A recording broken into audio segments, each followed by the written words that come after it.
ॐ नारायणं नमस्कृत्य नरं चैव नरोत्तमं देवीं सरस्वतीं व्यासं ततो जयमुदीरये। सभी भक्तों को मेरा प्रेम भरा राधे राधे।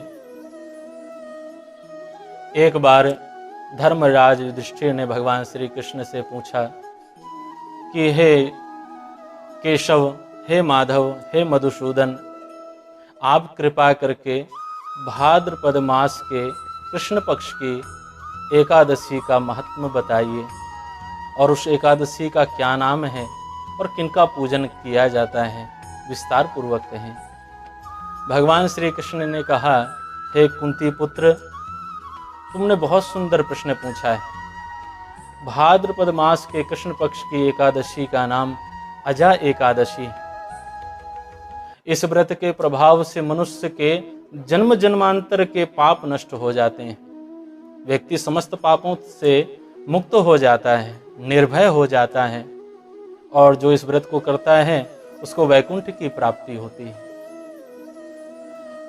सतयुग में सूर्यवंश में एक राजा हुए, बहुत ही प्रतापी राजा, सत्यवादी हरिश्चंद्र, जिन्होंने जीवन में कभी असत्य नहीं कहा, अधर्म को कभी धारण नहीं किया और स्वप्न में अपने गुरु को राज्य का दान कर दिया और प्रातः काल उठ करके राजर्षि विश्वामित्र जी को समस्त राज्य सौंप दिया और दक्षिणा के रूप में अपनी पत्नी, पुत्र और स्वयं तक को उन्होंने बेच दिया।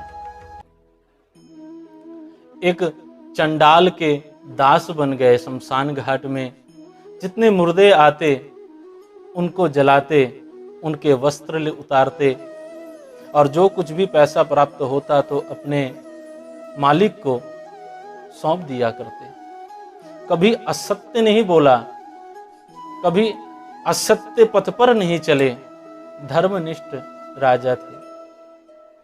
एक बार शमशान के पास बैठ करके राजा मन में विचार करने लगे कि ऐसा मुझसे कौन सा पाप हो गया है जिसके कारण मेरा राज्य चला गया, मैं अपने पुत्र स्त्री से दूर हूँ और एक चंडाल का दास बन करके मैं यहाँ बैठा हूँ। वहाँ से गौतम ऋषि गुजर रहे थे।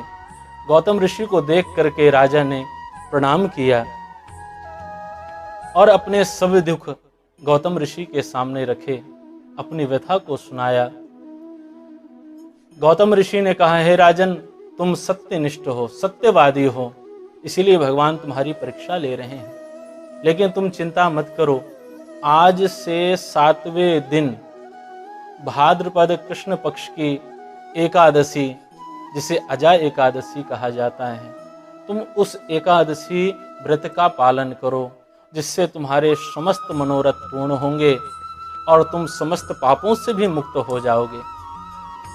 गौतम ऋषि के कहे अनुसार सत्यवादी राजा हरिश्चंद्र ने अजा एकादशी व्रत को धारण किया, जागरण किया, जिसके प्रभाव से राजा का मरा हुआ पुत्र जीवित हो गया और उसकी धर्मपत्नी सुंदर आभूषणों से युक्त हो गई।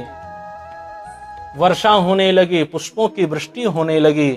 भगवान ब्रह्मदेव, भगवान विष्णु, भगवान शिव, इंद्र आदि समस्त देवी देवता प्रकट हो गए और राजा हरिश्चंद्र को आशीर्वाद प्रदान किया, वरदान मांगने को कहा और समस्त राज्य राजा हरिश्चंद्र को लौटा दिया।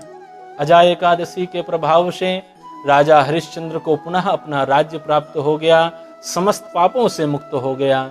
भगवान श्री कृष्ण कहते हैं, हे राजा युधिष्ठिर, जो भी श्रद्धा पूर्वक अजा एकादशी का व्रत करेगा, श्रद्धा पूर्वा सर्वधर्मा मनोरथ फल प्रदाह, श्रद्धा साधिते सर्वम श्रद्धा तुष्यते हरि। श्रद्धा पूर्वक इस व्रत को करने से उसको अश्वमेध यज्ञ का फल प्राप्त होगा, जन्म जन्मांतर के उसके पाप नष्ट हो जाएंगे। जो इस कथा को सुनेगा उसको वाजपेयी यज्ञ का फल प्राप्त होगा और वो भी समस्त प्रकार के पापों से मुक्त हो जाएगा। अजा एकादशी की आप सभी भक्तों को अनंत शुभकामनाएं। राधे राधे।